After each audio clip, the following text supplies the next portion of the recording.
ప్రియ ఆత్మీయ స్నేహితులారా, మన ప్రభు యెషయా గ్రంథంలో 57వ అధ్యాయంలో చిన్న మాట మనకి సెలవిచ్చుచున్నాడు. 15వ వాక్యం నుంచి మనం చూసుకుందాం. ఆయన ఆజ్ఞ ఇచ్చుచున్నాడు. మహాఘనుడును మహోన్నతుడును పరిశుద్ధుడును నిత్య నివాసియు అయిన వాడు ఈలాగు సెలవిచ్చుచున్నాడు. దేవుడే సాక్షాత్తు సెలవిస్తున్నాడు.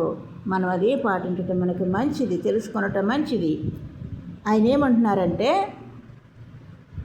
నేను మహోన్నతమైన స్థలములలో పరిశుద్ధ స్థలములలో నివసించేవాడను, పరిశుద్ధులను నిత్య నివాసియుడైన వాడు ఇలాగ సెలవిచ్చున్నాడు.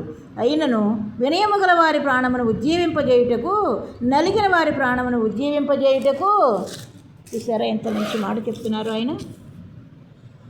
వినయము గల వారి యొద్దను దీన మనస్సు గల వారి యొద్దను నివసించుచున్నాను. ఆమేన్. Praise the lord.